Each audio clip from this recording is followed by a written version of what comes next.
Just verbalize it as it is. Let's now sit straight and enter into the power manifestation. Please start chanting the Mahavakya, Om Nithyananda Paramashivam,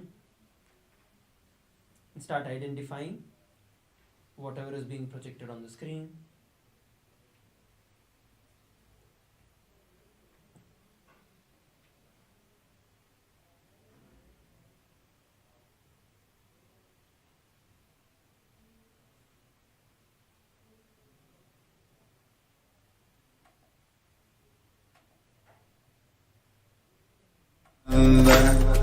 Paramashivam. Om Nithyananda Paramashivam.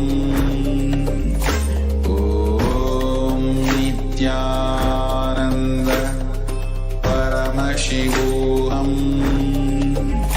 Om Nithyananda Paramashivam. Om Nithyananda Paramashivam. Om Nithyananda Paramashivam. Om Nithyananda Paramashivam. Om Nithyananda Paramashivam. Om Nithyananda Paramashivam. Om Nithyananda Paramashivam. Om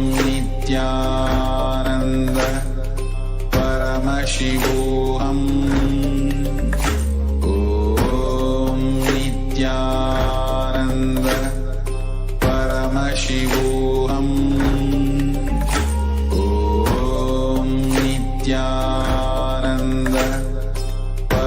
Paramashivam.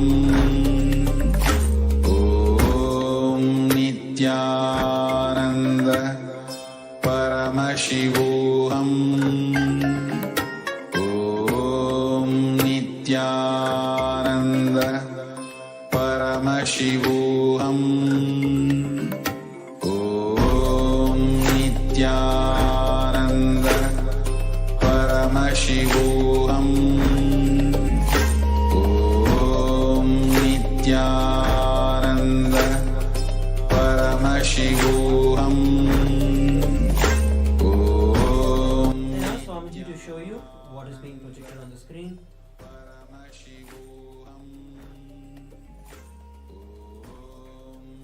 Nithyananda Paramashivam.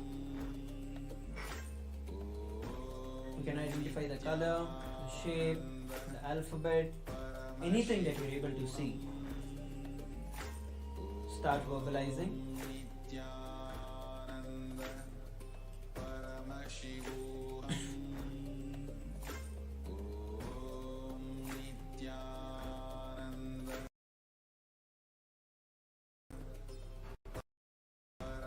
Paramashivam.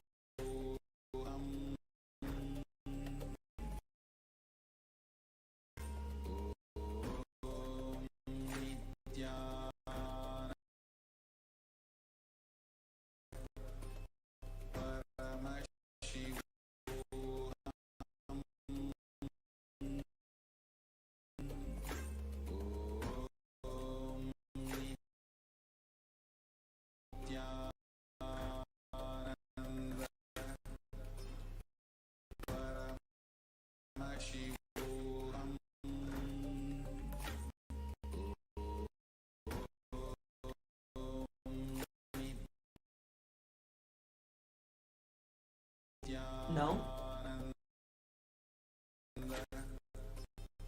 all of you can slowly open your eyes. Please relax.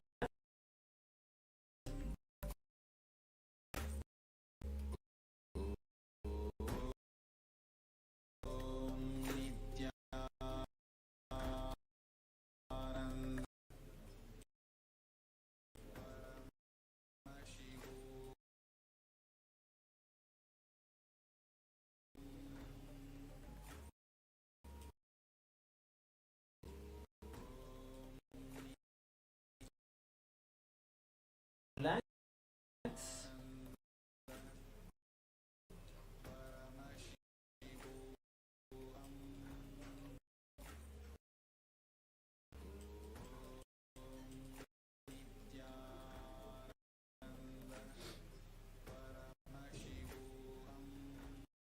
Start penning down whatever Swamiji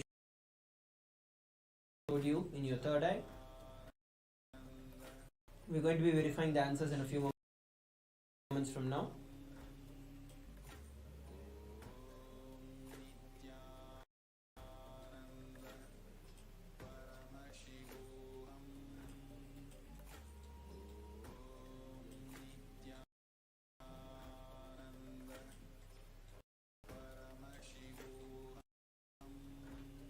Please take a few moments. You can post it on the Zoom chat. You can pen down. You can post it on your social media.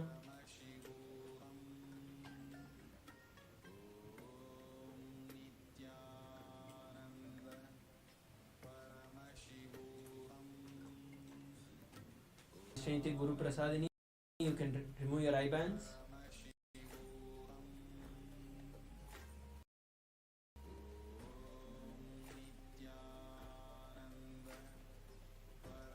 Yes, please start posting in the chat. Yes, so now let's look at the answer.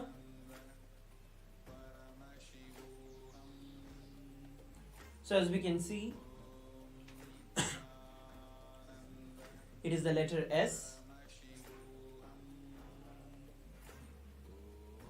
So as we can see, it is the letter S. So that is the letter.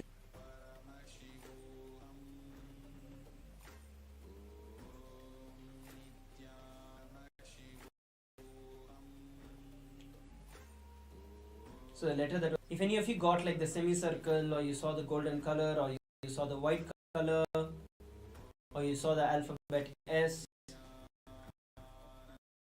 you're all manifesting the power. And those of you who are just joining in for the first time today, welcome to the program. Today is day 14 of Paramashivoham, and for you to experience the power manifestation completely, sincerely, you will see that you will start manifesting the powers. It's a very straightforward science given by the... So just attend the entire day's program and you will see that you will manifest the powers.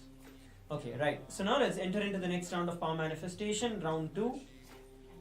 We are going to be entering into the round 2 of the power manifestation. Please put on your blindfolds. Once again, we're going to be projecting an image for all of you on the screen, which you're going to identify. So please put on your blindfold and let's Mahaakasha Om Nithyananda Paramashivam, and ask Swamiji to show you what is being projected on the screen. Let's begin.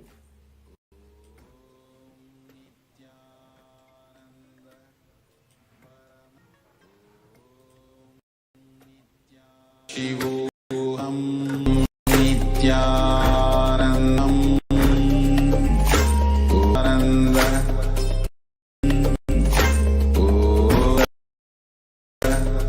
Paramashivoham Nithyananda Paramashivoham Paramashivoham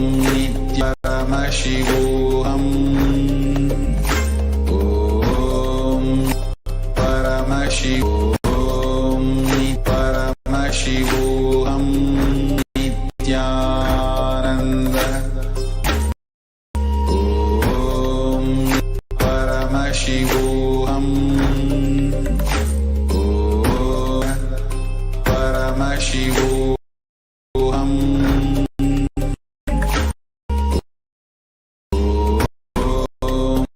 Nithyananda Paramashivoham Om Nithyananda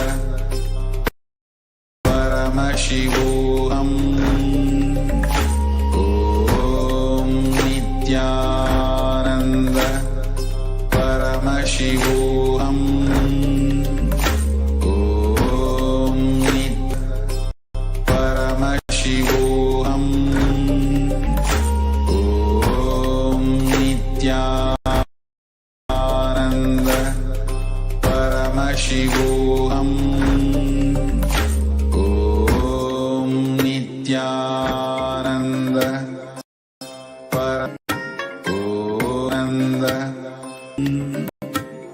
Ananda Paramashivoham. Om Nityananda Paramashivoham. Om Nityananda Paramashivoham. Om Nityananda. All of you, please open your eyes.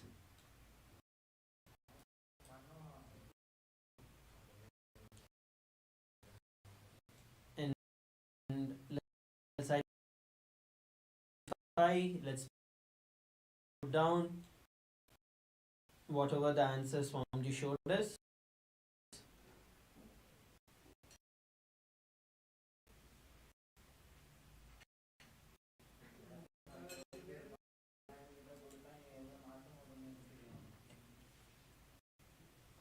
Please post your answers on the chat. You can also pen down.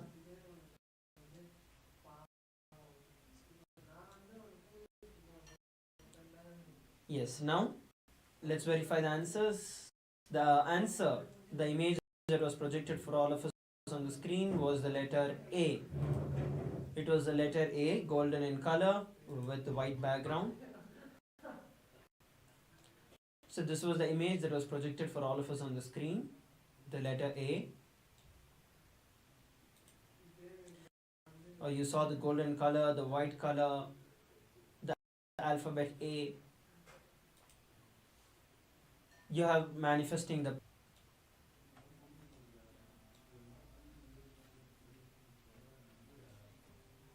Yes, now please take a few minutes, go over to the Facebook, go over to the other social media platforms and share the experience of your power manifestation.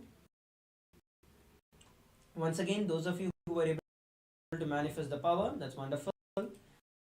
Those of you who are yet to manifest, all that you have to do is just attend the entire program today with sincerity and follow everything that Swamiji is sharing during the entire program, and you will manifest the power, because it is a science that has been established by Swamiji. So all that you have to do is just sincerely attend the program and you will manifest the power. So now please take a few minutes to share it on the social media while we get ready to enter into the next session.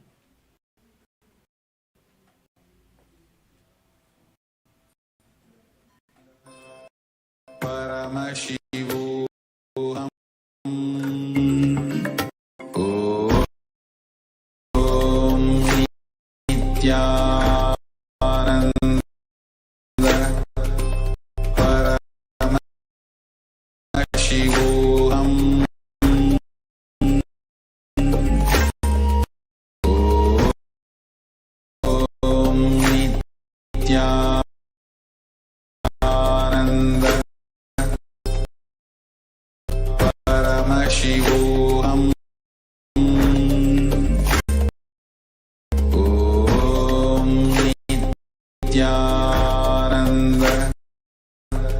Paramashivoham.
Jnanandam Paramasukadam Kevalam Jnanamurtam Dvandvatitam Gaganasdrisham Tattvamasyaadhilaksham Ekam Nityam Vimalamachalam Sarvadi Sakshibhutam Bhavatitam Trigunarahitam Sadgurum Tam Namami. Nithyanandam to all the participants. Welcome, welcome. How are you all doing? So delighted to have every single one of you here today for yet another day of the Paramashivam Level 3 program. I know all of us are here super duper excited, waiting to have the darshan of Swamiji for today and delve into the truths that Swamiji has revealed for all of us today, experience today's day in a most powerful way, right? I know all of us here are eagerly waiting for that. Nithyanandam, Guide Siali, Maliang Sima, Jia Fangliu, Min Yuan, Nithyanandam, Madonna, Nithyanandam, lovely to have you all here. There are some of you who are so sincere and coming every single day, and Swamiji is especially blessed that all the sincere participants are going to be receiving the power manifestation is going to be very, very intense for all of you. Yes. Nithyanandam, Ma Shikrendrananda, Ma Nitya Naresha, Ma Mahajanani, Nithyanandam, Ma Shikrendrananda is waving for me. Ma Ratna Prabha, Ma Indra, Harish Clark, Nithyanandam, Ma Alexandra, Nithyanandam, Ma Istak. So delighted to have all of you here. I know all of you are also excitedly waiting for today's day. Ma Pinyushen, Ma Joyce Leong, Nithyanandam, Ma Pinyushen, so lovely background. We both are matching with background. I also had the same picture of Swamiji. You also had the same one. That's nice. Ma Pinyushen. Okay. Now we are going to be entering into the today's day. We are going to be experiencing a very powerful process of past life regression. Understand? We are going to be having the process where we are going to be going back to our past. And the most special news here is this process. Actually, even in the previous programs, if you had done this process, it was mostly us guiding and all of us doing the meditation together, right? But today, the way we are going to be experiencing this is where Swamiji himself is going to be personally guiding us, and we are going to be doing the past life regression process with Swamiji personally guiding us. So, how excited are all of you for this?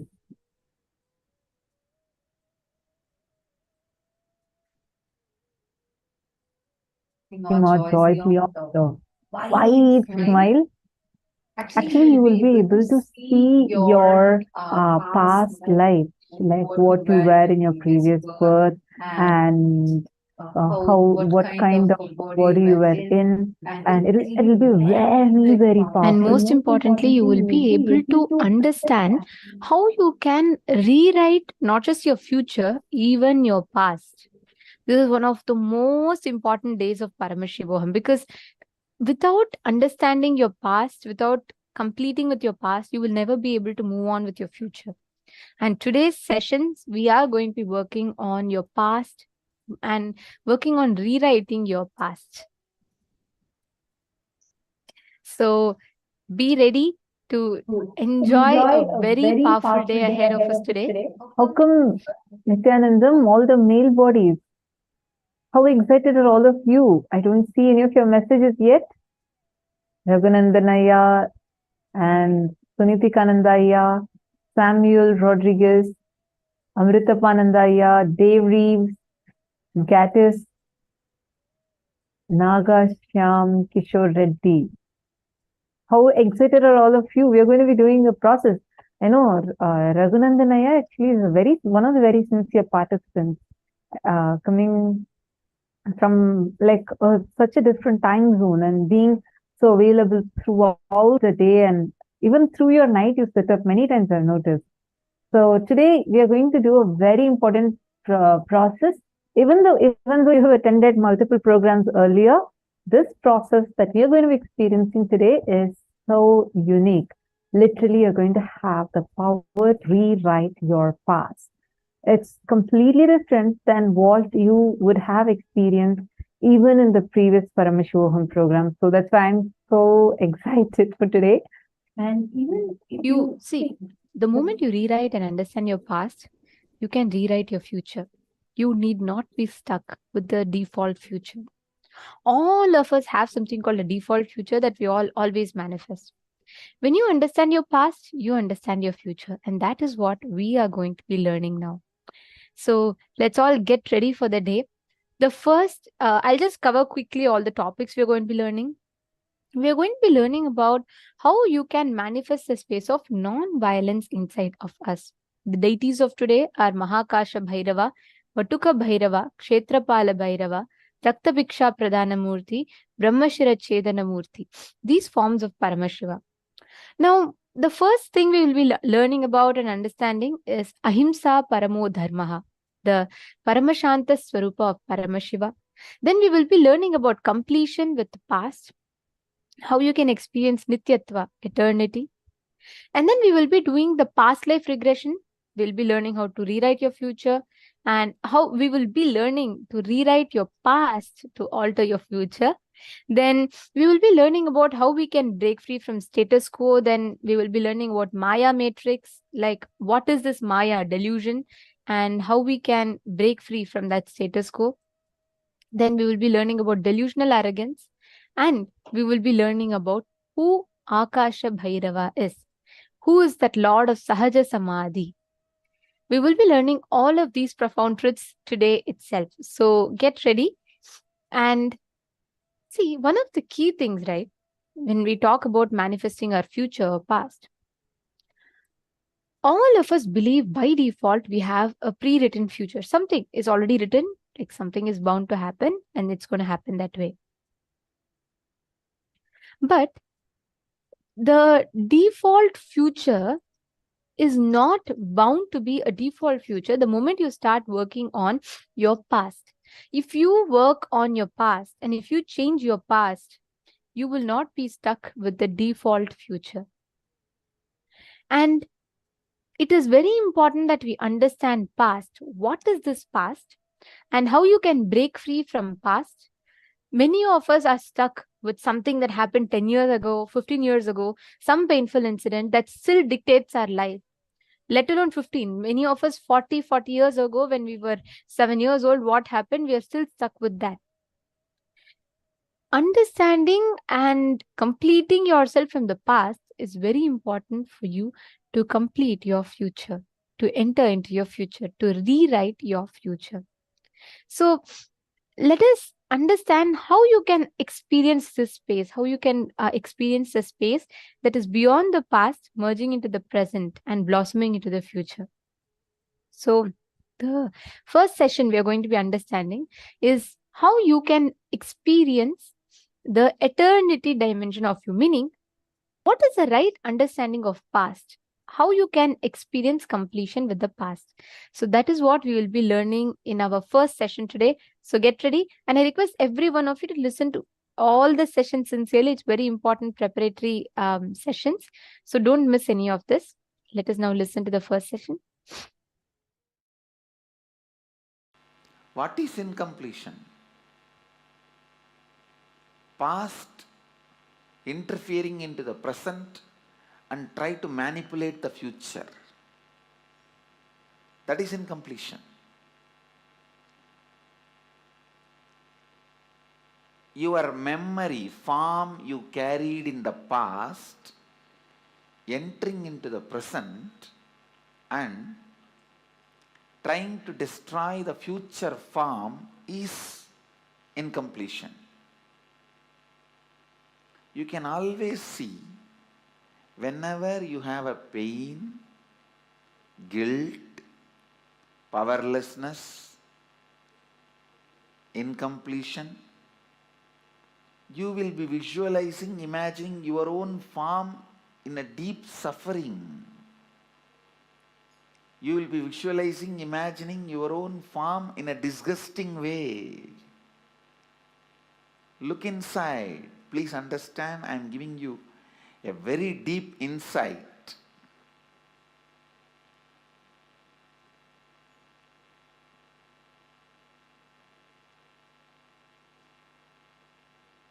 Whenever you are powerless, angry, violent, incomplete, look in, you will be remembering your own form from the past, which is actually you will be flashing your own photograph in your screen. Let me talk in the language of computer, you will understand. You will be running your own photographs in your screen, inner space screen, which is taken during the very sad, depressed moments.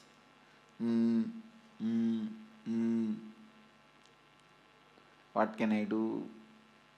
Lost, over.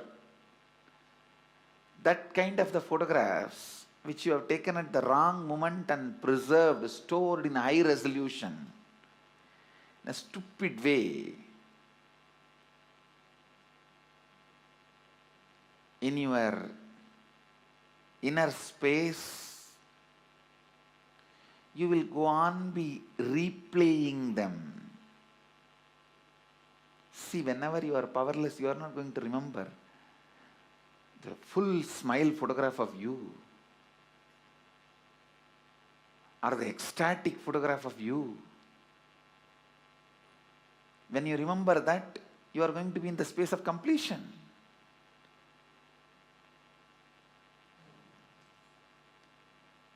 The deha, form you carry during incompletion, just by remembrance awakens the same incompletion. Understand? Just by remembrance, something can bring incompletion or completion.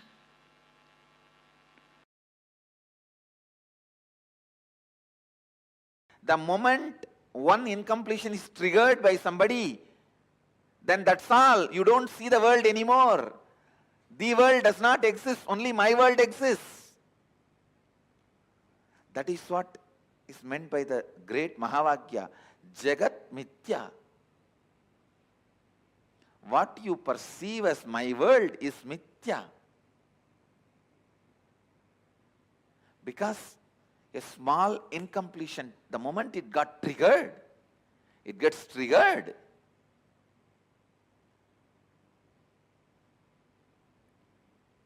A small incompletion, the moment it gets triggered, you stop seeing the world and you are deluded in my world. Brahma Satyam, Jagat Mithya.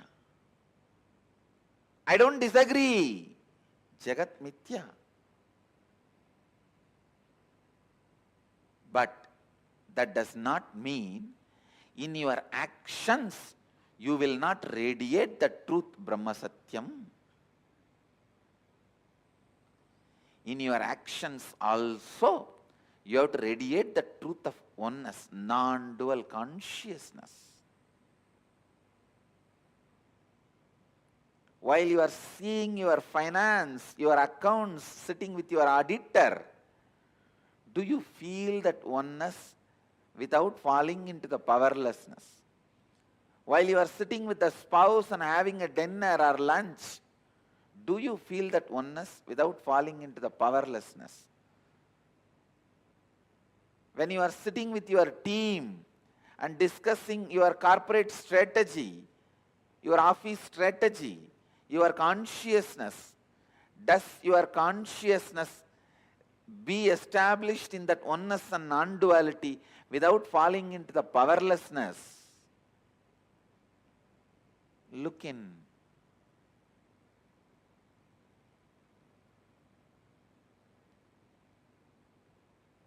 Just your back pain disappearing is not the result of Advaita.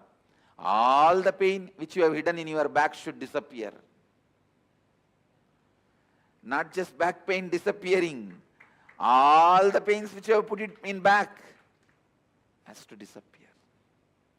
Suddha Advaita Sukhabodha Jnanam. The pure Advaitas, joyful influence and the wisdom which comes out of joyful influence. Please understand, the joyful influence of Advaita is what I call completion. The joyful influence of Advaita is what I call perpetual completion. The joyful influence of Advaita is what I call Sahaja Samadhi.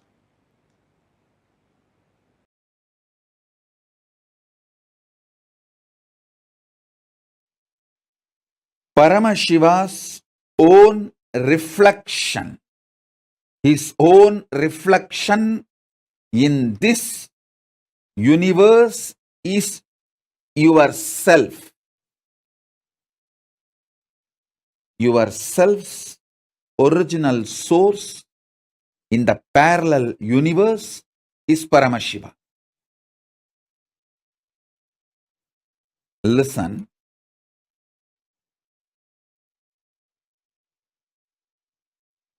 Understand this example. A swan, Paramahamsa, flying on the sky, is just floating in the sky. His reflection falling on a swimming pool. The reflection is you. The swan is Paramashiva. The swimming pool is your body.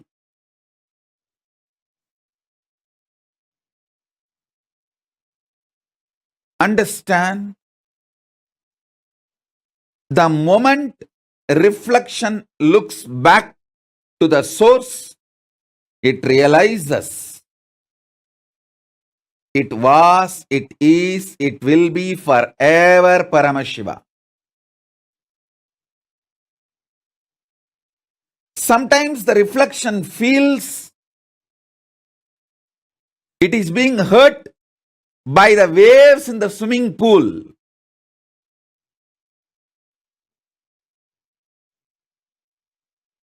The reflection need to realize nothing in the swimming pool, even if the swimming pool is dried, it cannot hurt you.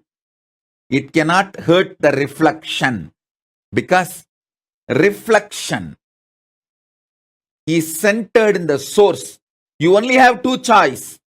Either you can enjoy you being a reflection, or you can go back to your source. Beautifully, Paramashiva explains to Devi, anything goes circular. Listen, anything goes circular, repetitive, is reflection of me.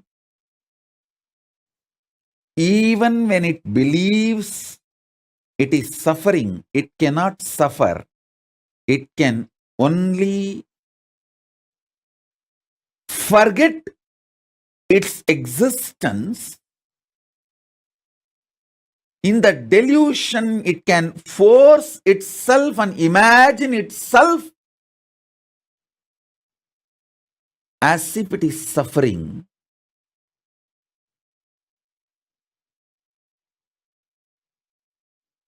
When that reflection looks back at the source, it realizes it is Paramashiva. It can never suffer. Listen. Listen to this deeply. You in the parallel universe is Paramashiva, the great swan floating in the space. The reflection of that great swan on the swimming pool in this universe is your individual self. That swimming pool is your body.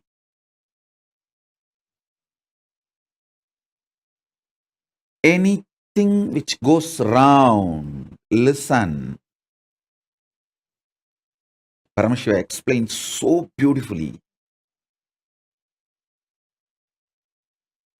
I'll tell you in the modern language, whether it is an atom or known universes, everything goes round it is in circular motion in the space, in Akasha, conscious space. Anything, whether an atom or the known universe, everything is rotating in the circular motion.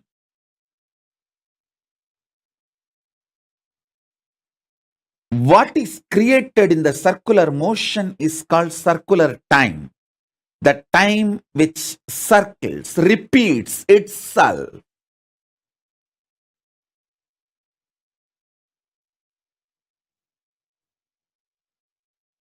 You can see in your body, your hunger repeats itself. Your number 1, number 2, number 3 repeats itself. Your sleep repeats itself. Your patterns repeat themselves.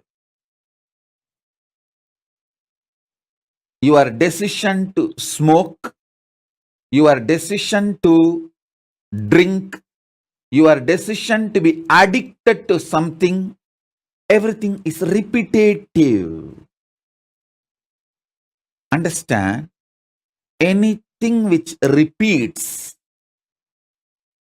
is in the circular time motion. It is within the field of Nirantaratva but not Nityatva.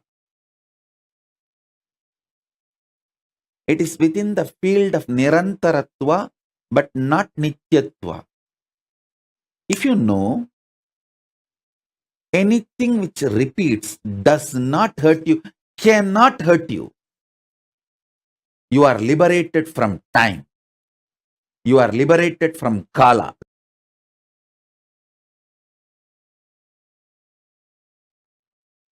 Among the 7 dimensions of the time,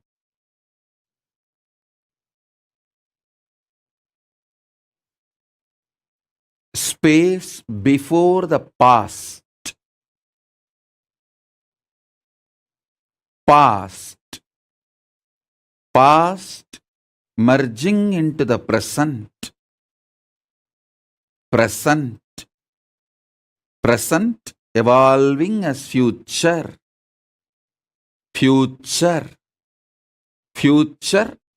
merging into the space beyond future. So totally in these 7, the space before the past and the space after the future is established in Nityatva, eternity. Past, present, see, listen.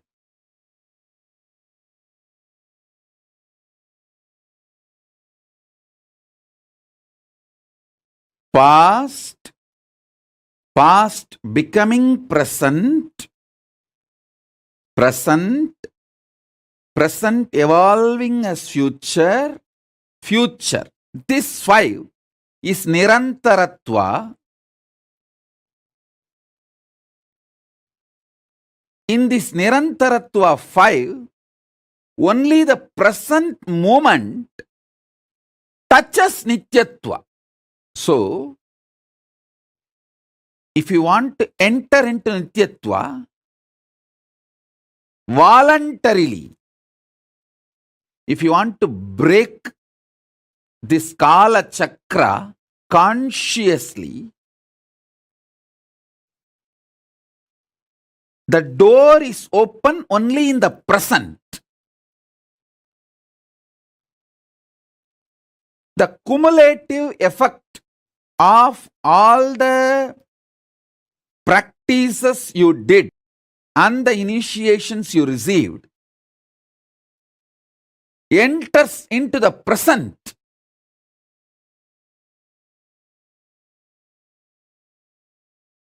And makes you experience Nityatva. Listen. I wanted all of you to remember the cognitions I gave about Nityatva and Nirantaratva. Nityatva is 7, Nirantaratva is 5.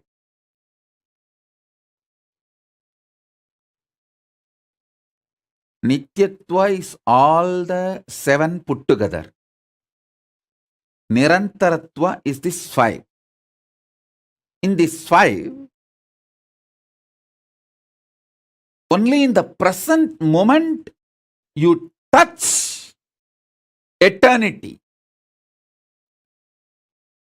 Before the past, if you enter into that space, you can touch eternity. Through completing with all your past, you can reach that.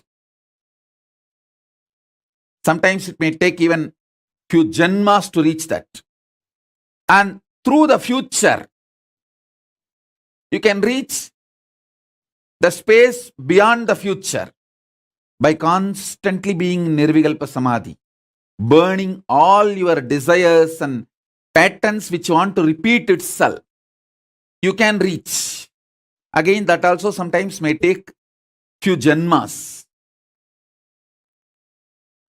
But entering into that Nityatva can happen in the present moment just through initiation.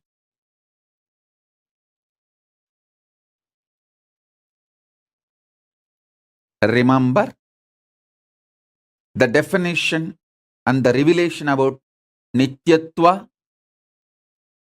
Remember the truth about Nirantaratva. Remember the next statement I made. You can reach into Nityatva by going before the past. You may need to complete the past. By completion, you may enter into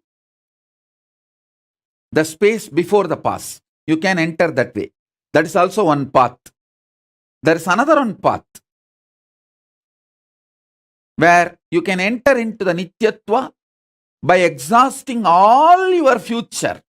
By being in Nirvikalpa Samadhi, you burn all desires, all seeds, all bijas which can manifest your future, all karmas burnt. And then you enter the beyond future space, Nityatva. That is also possible. But both will take few births to achieve. At present, in this very moment, through initiation, I can put you into eternity, Nityatva. In this present, 3 things are going on inside you. The identity default you cherish, and the identity you consciously want to manifest, and the struggle between these two identity, your doubts, hatred, denial,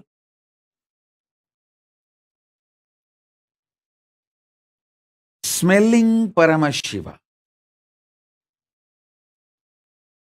waking up to Paramashiva,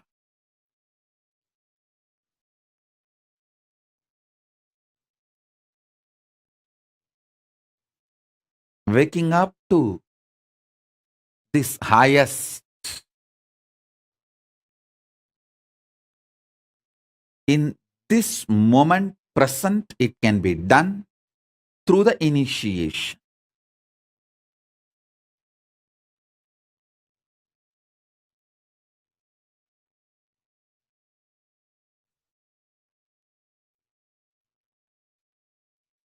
So understand,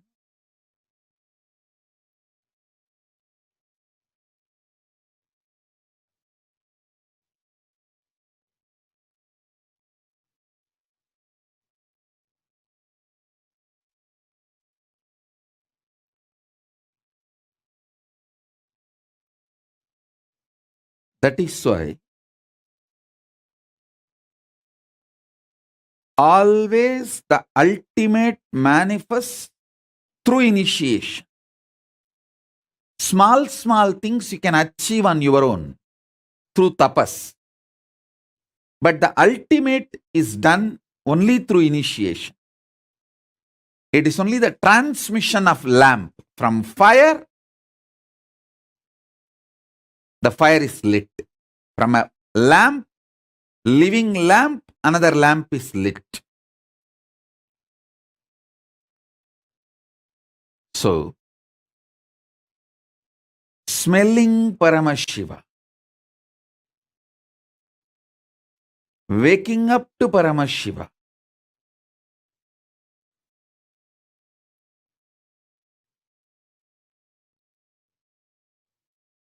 waking up to this highest. In this moment present, it can be done through the initiation.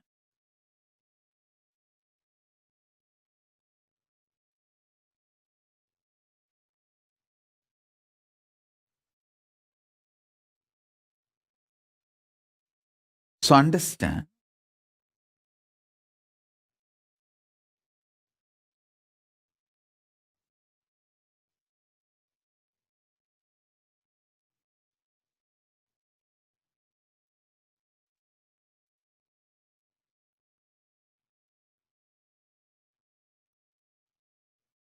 that is why always the ultimate manifests through initiation. Small things you can achieve on your own through tapas. But the ultimate is done only through initiation. It is only the transmission of lamp from fire. The fire is lit. From a lamp, living lamp, another lamp is lit.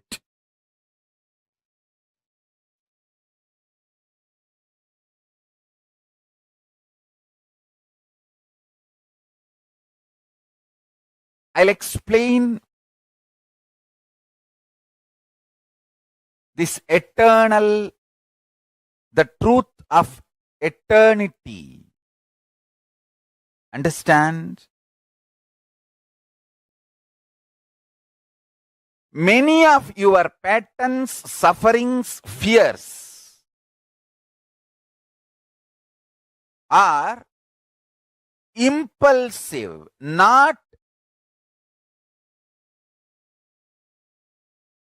existential based. If you decide to sit with you and relaxed way look at you and have a matured conversation with you,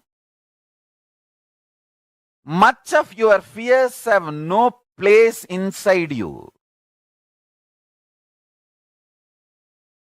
If you just want to throw tantrum, how can he do that? How can she do that? How can this person do that? How can that person do that?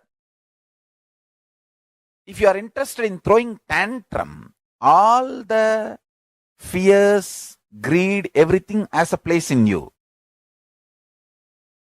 But this constant tantrum-based reaction and action, the life you are going to manifest around you is going to be hell. Listen to that truth. See, the constant tantrum throwing, violent, hatred, action, reaction, you are going to create hell around you.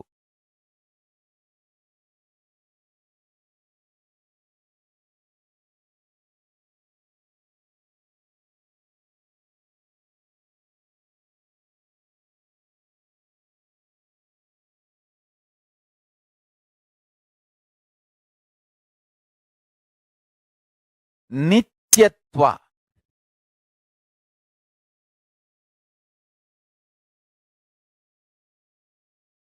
I can use and maybe I'll create a new word. Eternal, cosmic constant.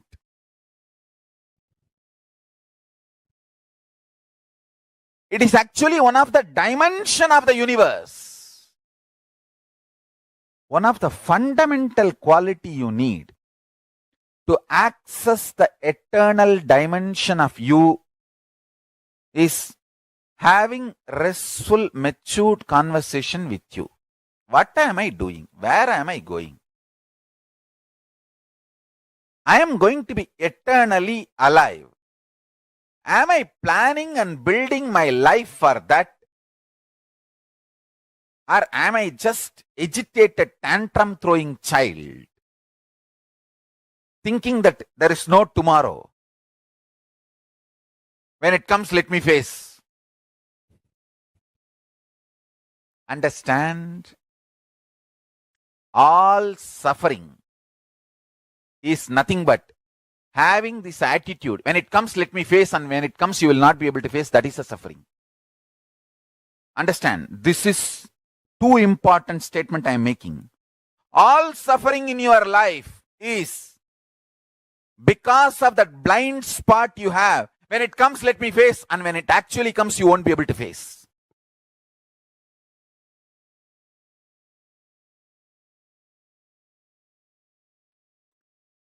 In the past, you have a full freedom to form opinion about your past, and you have full freedom to create the possibility of your future.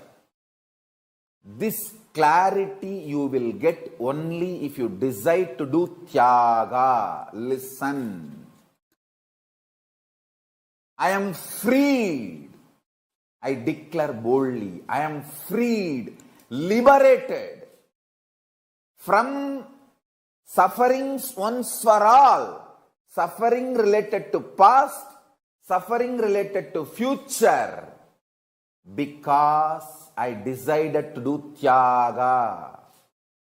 Understand? You can always sacrifice the achievements, pleasantness, bliss, joy related to your past. You can always forget that you completed PhD. But you can never forget you got delayed for one of your examination because you spent time with your girlfriend, or you slept and you did not appear for that examination. That pain you will be carrying even now. Sacrificing the past related pains, understanding even factually, many of your pains are unjustified and incorrect. understanding, even factually, your pains are not supported, justified by the reality, real happening is completion. I am repeating. Even factually, as per the real happening, what has happened, if you look what has happened from all dimensions, even your pains are not justified. Your pains are not really right. Even your pains do not have justification to exist in you. If you see the past happenings multidimensionally, is completion with the past. I tell you, how much ever you say, no, I know I have some pains which are absolutely justified. No. You may be Guni, you may be Kaikeyi, you may be Surpanaga, you may be Danganaka Duck, Danganaka Dick, I don't care. You are wrong.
how so intensely, how so beautifully Swamiji revealed that ahimsa is that ultimate truth, right? There's nothing more important than that. So now I want you all to once just quickly post in the chat, what did you understand as from the essence of this session, the ahimsa, the various aspects that Swamiji spoke about? What did you really understand?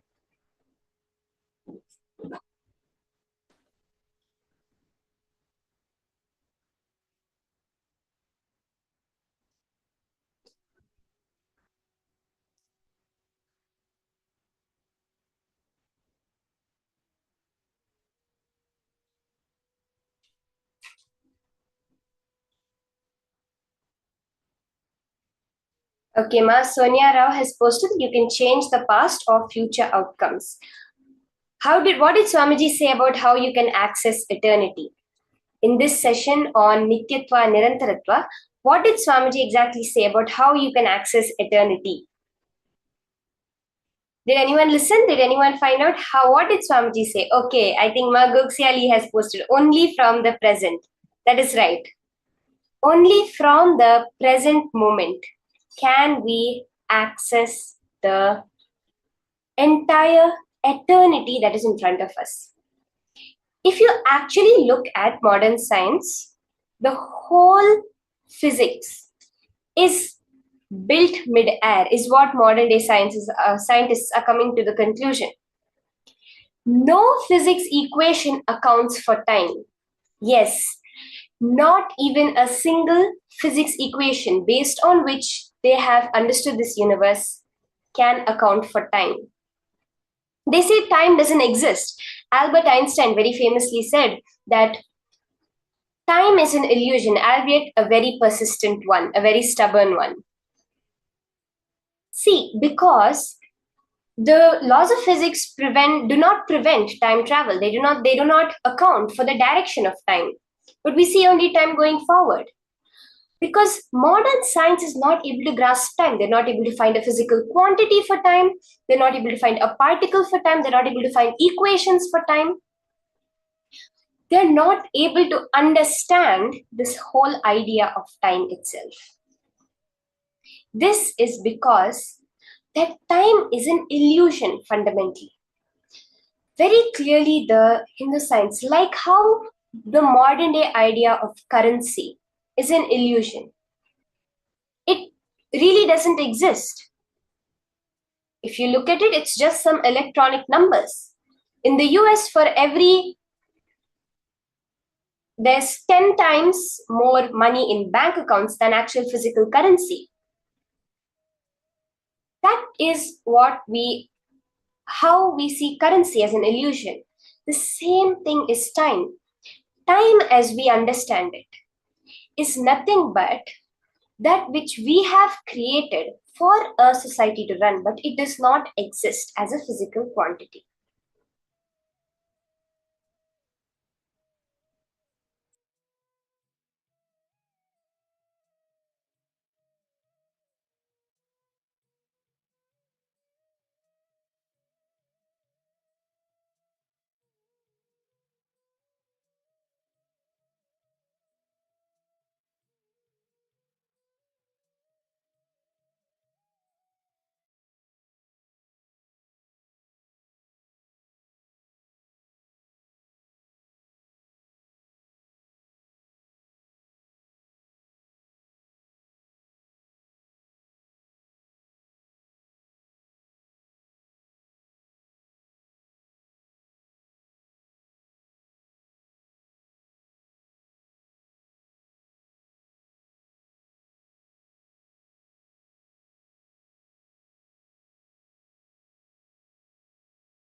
This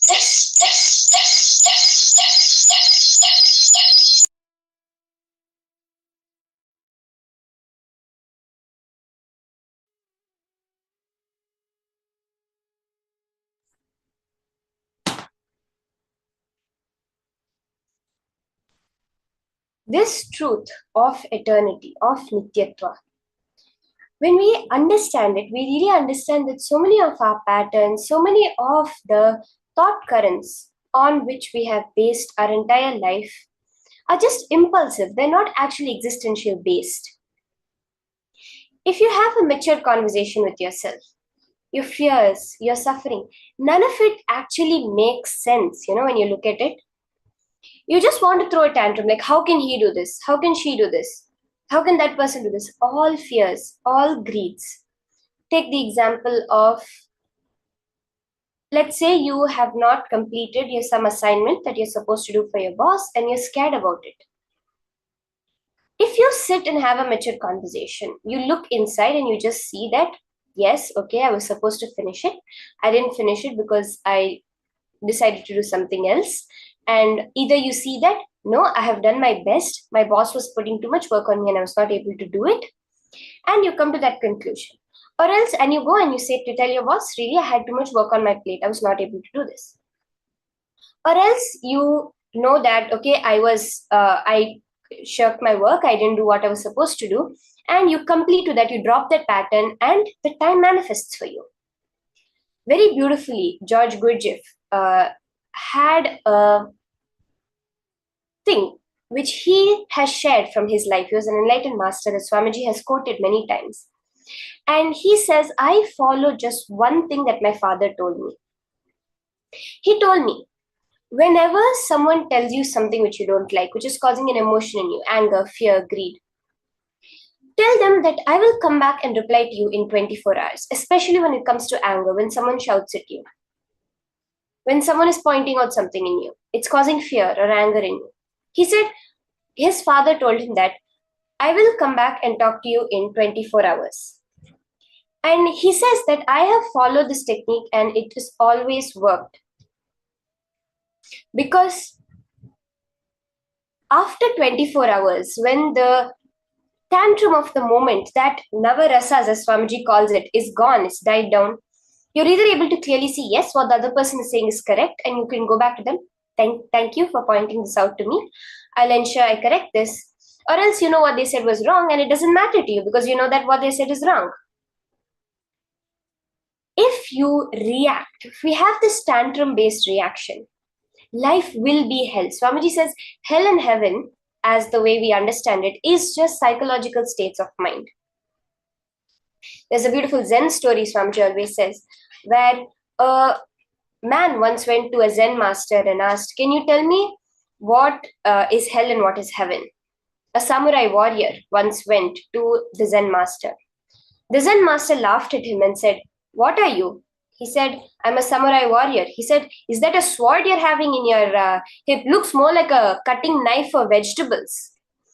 The man, immediately that reaction-based, tantrum-based reactions came up and he got so angry and he took out his sword to cut off the head of the Zen master. The Zen master said, this is hell.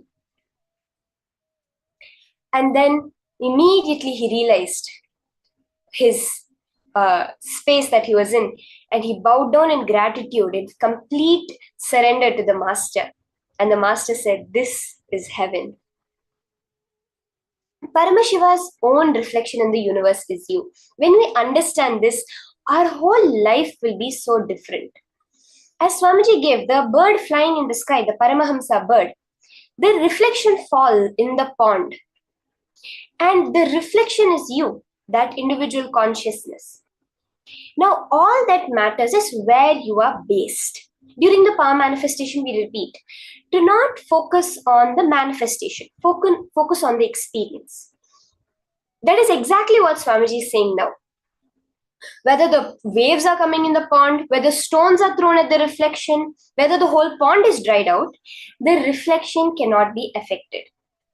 Are you going to associate yourself with the reflection, which is the material world? Or are you going to associate yourself with the source of the reflection, Paramashiva? When you decide, no, it is not me who can do anything. As a reflection, I am incapable of doing anything in this world. It is only what Paramashiva decides can happen, then you will just celebrate. We say, Ekoham Bahushyamaha. One became many. Paramashiva became many to celebrate himself. You are here only to celebrate, not to get affected by anything happening around, because you know it is his manifestation. He is the ultimate script writer who's writing the script of your life. When this understanding comes, you know that you are the source, you are not the reflection, and you can change your past, present, and future exactly as you want it. How many of you are grasping? This is such a profound, subtle truth that Swamiji has revealed to us today, where associate yourself with your source, that pure part of you, which is Paramashiva, which does not have any relation, is not affected in any way by this material reality. Let's internalize this concept, this cognition that Swamiji has given, which gives us the instant liberation from Kala, from time. As I said, time doesn't really exist. It's just a delusion. We have forgotten what our true nature is, and we have bound ourselves by this time. You only have two choices. You can either enjoy being a reflection, or you can go back to your source. See, you can either associate yourself with the length, breadth, and depth of the cosmos, with the matter manifestation, which is under time, which is bound by the illusion, the delusion called time. Or you can associate yourself with your form of Paramashiva, with your space as Paramashiva, your true form. It is your decision.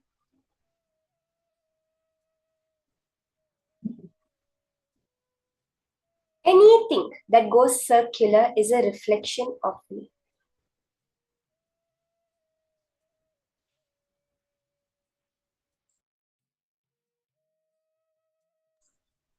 That reflection of Paramashiva is anything that goes circular. We see how the whole universe is just a torus field. Swamiji very beautifully says infinity both ways, infinity like this and infinity like this. Where the infinity, a circle, 360-degree circle, the cyclic nature of the universe, we understand that no point can reach back. Even the earth going around the solar system is spiral in nature. It's constantly moving. Even when it believes it is suffering, your life is cyclic. You're born, you die, you're born again. You are happy, you're sad, you're happy again. Everything that is cyclic is a reflection of Paramashiva, even when you believe you are suffering. It can only be a delusion. Swamiji says, what is the source of delusion? That forgetting the reason that you separated from Paramashiva. You came as an independent existence to celebrate yourself as Paramashiva. But when you have forgotten that you have come here to celebrate, that is the only time when you suffer. You can only force yourself to imagine that you are suffering. But when you just look back at the source, we spend so much of our time, so much of our energy going outward, through our eyes, through our ears, through our touch, to our smell, through everything we're going outwards. Our whole mind, our whole energy, everything is going outwards all the time. When you take that few seconds to unclutch, to look in, to go back to the reflection, then you understand that you can never suffer. You in the parallel universe is Paramashiva. We are seeing how the dreaded persecution is happening on the Hindus. Swamiji says that the only way you can do anything to stop this persecution, to change it, to revive Hinduism, is through unclutching, through completion. When you look back at your source, you realize you are Paramashiva, automatically you spread that space around you. you're able to change the past that has happened.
Just this understanding of your parallel universe existence as Paramashiva will liberate you from anything under time.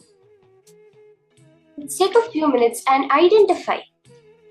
Look back towards that source, towards our parallel universe existence as Paramashiva.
Let's now take a few minutes to identify what we want to manifest.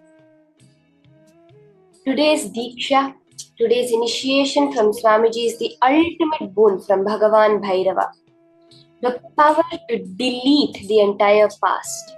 Understand if you have any health issues, any debts, anything binding you to the past, today you can delete the entire thing. Control shift delete the whole thing.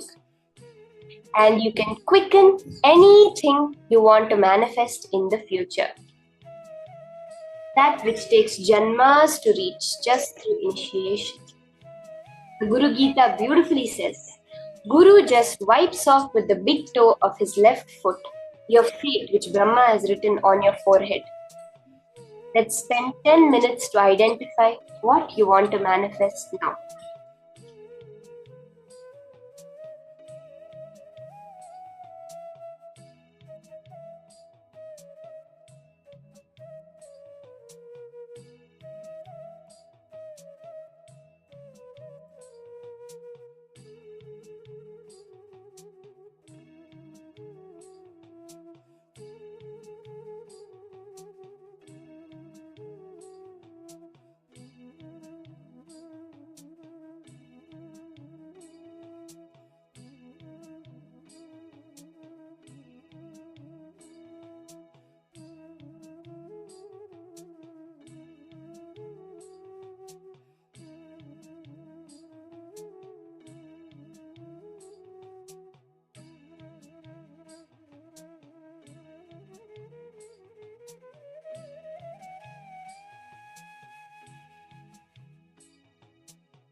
Swamiji very beautifully gives us a daily recommendation for us to establish ourselves in that Nityatva.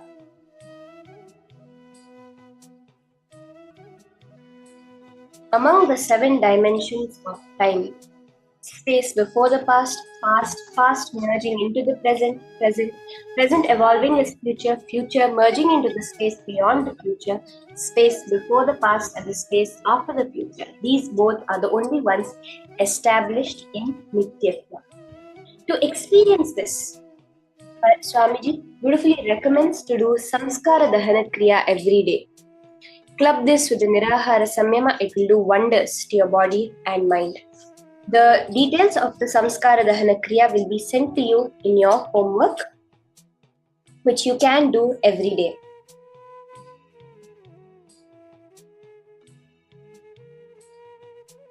Samskara Dahana Kriya is the very beautiful past completion process that Swamiji has given us, which literally means burning all our attachments to the past. Samskara Dahana, burning all attachments to the past.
Now, we'll be moving on to the power manifestation session.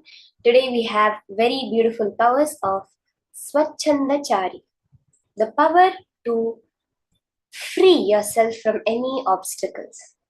The whole understanding, the whole idea of understanding how you can change your past through the present moment is what you're going to be exactly applying to manifest the power of Swachandachari. Again and again, remember, whatever we are perceiving as obstacle in our life is the tantrum we are throwing. They cannot be something as an obstacle in life.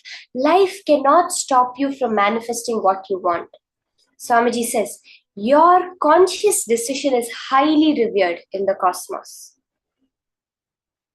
When you have decided something, if something is not manifesting, it is because of some reaction happening within you. So now, for us to get into this power manifestation, we are going to be manifesting the power of Swachandachari, where you'll free yourself from any sort of obstacles. Are we all ready for this? Magitanjali, thank you for posting what you want to manifest today.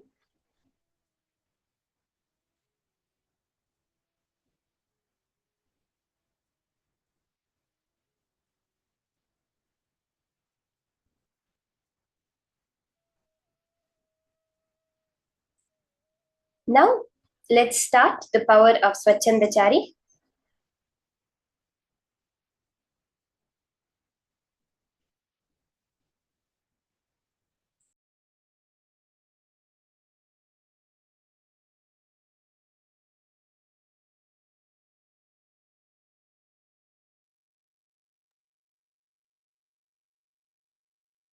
See, to manifest this power, right, we just need to remember one important fact.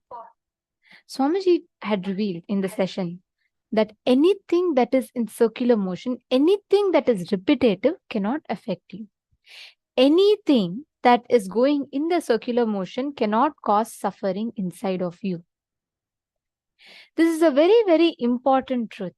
And all you need to do to experience that, see, every one of us, all of us are stuck in the Nirantaratva, not the Nityatva. We're all stuck within this past, present, future, just this 3 dimensions. And most of the times you're not in present at all. Because if you are in present, we will be connected to Nityatva.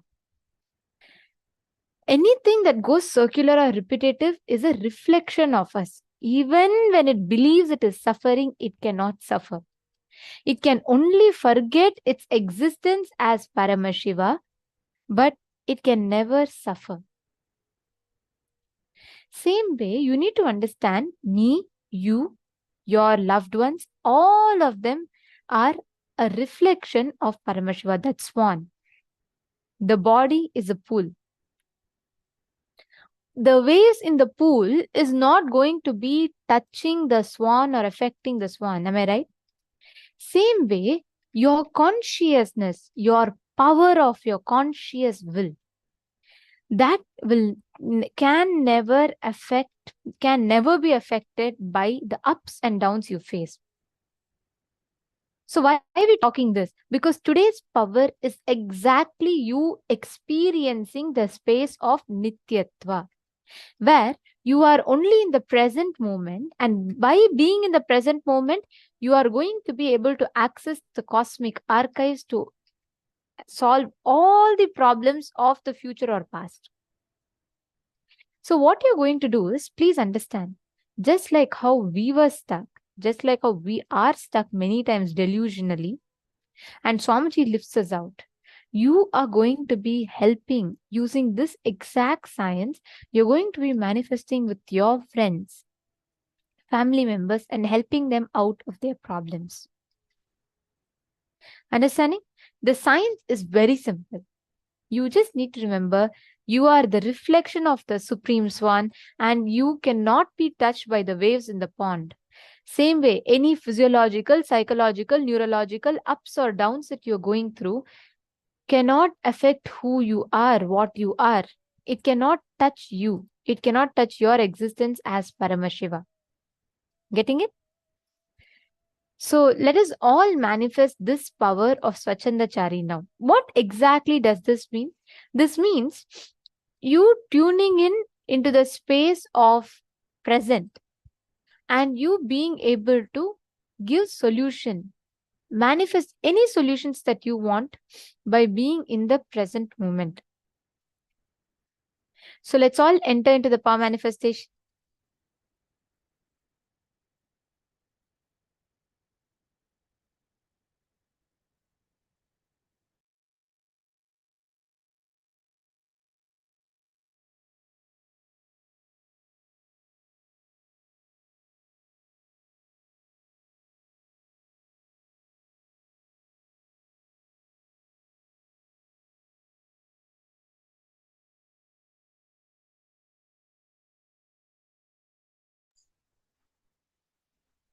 So let's start.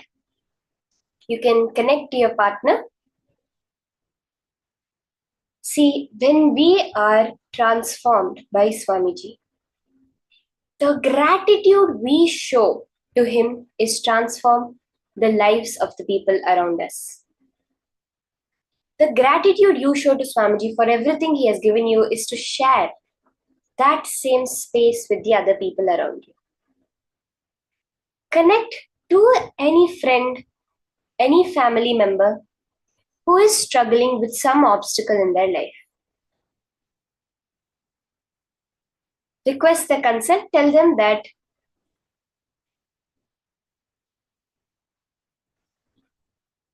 you're going to be manifesting the power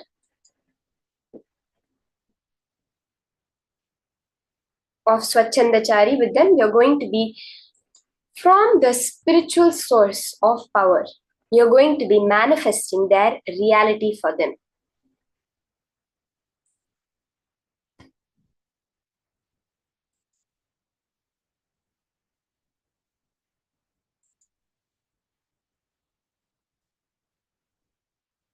So can I request all the participants to pick up your phone and call the person with whom you would like to manifest, with whom you want to transform their life today.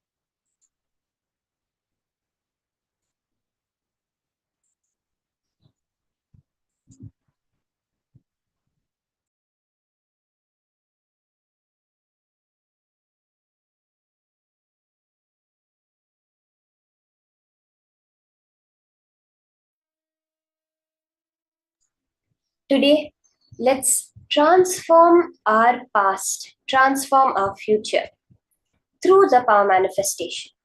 Whether it's the processes, whether it's the understandings, the powerful cognitions, or the power manifestation, today's full day is about having control of your life, gaining back that control which your mind has taken over from you. Let's start the power manifestation by enriching, by calling up any friend and family with whom you're going to be manifesting this power. So first thing you will do is ask your partner, after you have requested their consent for the power manifestation, you will connect to them and ask them for any one manifestation they want to have in their life today. Anything, it can be some breakthrough in their money, financial aspect, in the health aspect, relationships, success, anything that they want to have a breakthrough in, that they are having a huge obstacle with. Let them choose the reality that they want to manifest. It can be something as small as, I want this friend of mine who I haven't talked to a long time call me up today, or something as big as, I really need to pay my debts or else I'm going to have to go to court. Any problem it may be, you are going to now scan through the third eye and get Paramashiva's solution for them. Once they have told you which reality they want to manifest,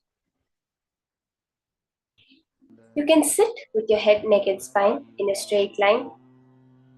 Vibrate with the Mahavakya. Chant the Mahavakya intensely and let Paramashiva reveal to you. Let you be a channel for Paramashiva to that person and give them the exact solution for their obstacle. It may not be relevant to their problem as per our logic. It may be something completely else. Just what Paramashiva is telling you, you can reveal it.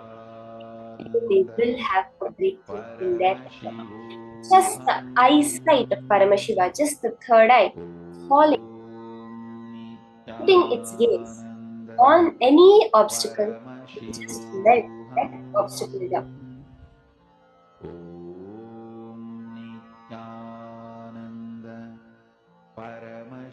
Let's start the power manifestation.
As we are manifesting, the Shastra Pramana that Paramashiva reveals, what does he exactly say about this power? Anenaiva vidhanena yogindro vani mandale bhavet swachandachari cha sarvapat parivarjitaha. Paramashiva says, by acting upon these ordainments by me, the great yogi becomes in the world perfectly independent, swachandachari, and is freed from all obstacles and can travel anywhere. The key word Paramashiva is revealing is when he acts upon my ordainments,